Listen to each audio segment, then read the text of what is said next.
नमस्कार, मैं रवीश कुमार। चलिए जानते हैं आज की सबसे बड़ी और महत्वपूर्ण खबरों को सिर्फ 5 मिनट में। लेकिन उससे पहले आप हमें भारत के किस शहर या राज्य से देख रहे हैं ये कमेंट करके जरूर बताएं।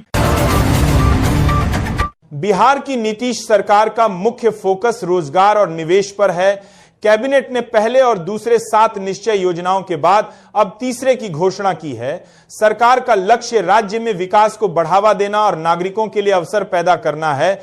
रोजगार सृजन और निवेश को आकर्षित करने के लिए नई नीतियों और कार्यक्रमों को लागू किया जा रहा है।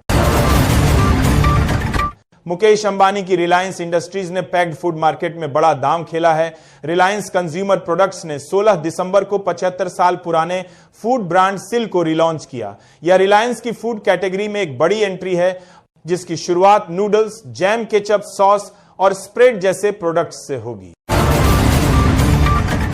बिहार के नेता प्रतिपक्ष तेजस्वी यादव ने राज्य सरकार पर तीखा हमला बोला है। उन्होंने एनडीए के 20 वर्षों के शासनकाल पर सवाल उठाए।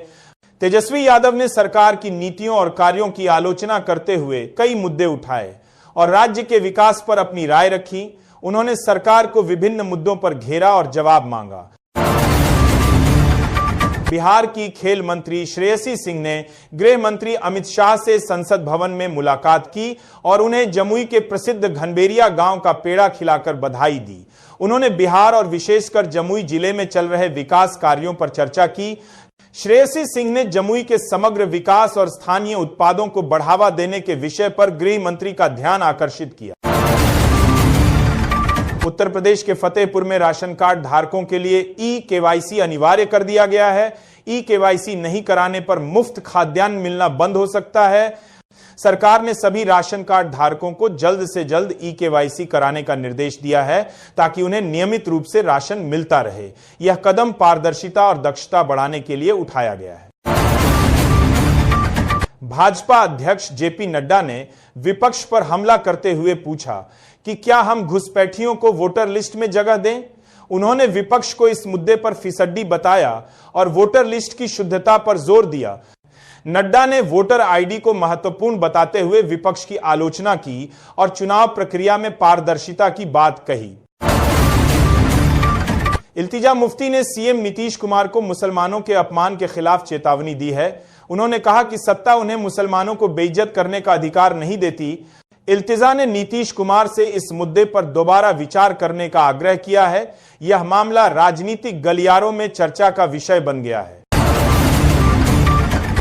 केंद्र सरकार ने मनरेगा की जगह विकसित भारत राम जी विधेयक 2025 पेश किया है, जिसका कांग्रेस कड़ा विरोध कर रही है। कांग्रेस इसे महात्मा गांधी के आदर्शों और गरीबों के अधिकारों पर हमला बता रही है। कांग्रेस आज देशव्यापी प्रदर्शन और 28 दिसंबर को बापू की तस्वीरों के साथ कार्यक्रम आयोजित करेगी। हरियाणा में एक इलेक्ट्रिक कार को वायु प्रदूषण फैलाने के आरोप में 10 रुपये का चालान किया गया, जिससे ट्रैफिक चालान सिस्टम पर सवाल उठ रहे हैं। ऑटो उत्साही रतन ढिल्लन द्वारा साझा किए गए इस ई चालान में इलेक्ट्रिक वाहन पर प्रदूषण मानकों के उल्लंघन का आरोप लगाया गया है, जबकि इलेक्ट्रिक वाहनों में टेलपाइप एमिशन नहीं होता। लोगों ने इसे सिस्टम की विफलता बताया है और सुधार की मांग की है। मुख्यमंत्री योगी आदित्यनाथ के सॉइल टू सिल्क के विजन को साकार करने के उद्देश्य से रेशम निदेशालय यूपी में सेंटर ऑफ एक्सीलेंस का निर्माण कर रहा है। 75 लाख रुपए की लागत से रेशम निदेशालय के ऑफिस परिसर में सेंटर ऑफ एक्सीलेंस का निर्माण कार्य तेज गति से चल रहा है। समाजवादी पार्टी के अध्यक्ष अखिलेश यादव ने लखनऊ में कहा कि उनकी पार्टी भाजपा से जीतना सीख गई है और उत्तर प्रदेश में इंडी गठबंधन मजबूत है। उन्होंने विश्वास जताया कि गठबंधन आगामी चुनावों में बेहतर प्रदर्शन करेगा। अखिलेश ने भाजपा पर जमकर निशाना साधा और गठबंधन की एकता पर जोर दिया।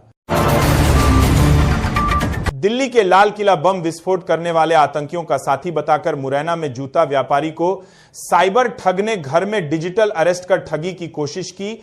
बेटी ने पिता को कमरे में बंद देख माजरा भांपा और उन्हें ठगी से बचाया। पुलिस अधिकारी बनकर ठग ने व्यापारी से आधार कार्ड, पैन कार्ड और बैंक खाते की जानकारी ले ली थी।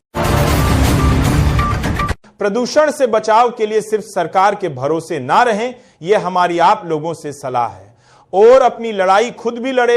हवा के संपर्क में आने से नाक, गले और ऊपरी परत सूख जाती है और उसमें सूजन आ जाती है।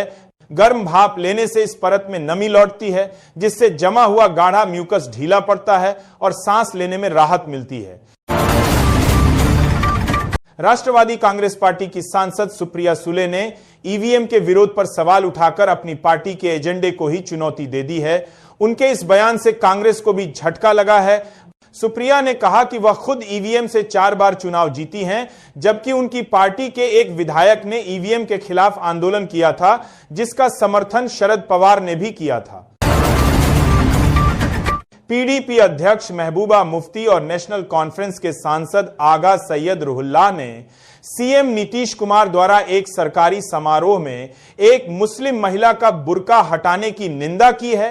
महबूबा मुफ्ती ने इस घटना को हैरान करने वाली और आपत्तिजनक बताया। आगा सैयद रुहुल्लाह ने इसे गरिमा और व्यक्तिगत सम्मान का गंभीर उल्लंघन कहा और नीतीश कुमार से माफी मांगने की मांग की। उत्तर प्रदेश के 16 जिलों में निराश्रित गोवंश के लिए 35 नए गो संरक्षण केंद्र बनाए जाएंगे। सरकार ने इसके लिए 56.04 करोड़ रुपए जारी किए हैं। शाहजहांपुर, हरदोई, सीतापुर, बहराइच समेत कई जिलों में ये केंद्र बनेंगे। योगी सरकार गो संरक्षण को प्राथमिकता दे रही है और अब तक 7,700 से अधिक गो आश्रय स्थल स्थापित किए जा चुके हैं। एक 60 वर्षीय भारतीय मूल की महिला को अमेरिका में जेल भेजा गया है। इस मामले ने न्याय प्रणाली और भारतीय समुदाय के बीच चिंता पैदा कर दी है। ये महिला 30 सालों से अमेरिका में रह रही है। ग्रीन कार्ड इंटरव्यू के दौरान इस महिला को हिरासत में लिया गया। कांग्रेस सांसद प्रियंका गांधी मनरेगा को निरस्त करने वाले नए कानून का विरोध कर रही हैं। प्रियंका गांधी ने कहा कि मनरेगा ने ग्रामीण भारत को रोजगार दिया और यह एक क्रांतिकारी कानून था। उन्होंने आरोप लगाया कि नया कानून 73वें संविधान संशोधन का उल्लंघन करता है, ग्राम सभाओं के अधिकारों को कमजोर करता है।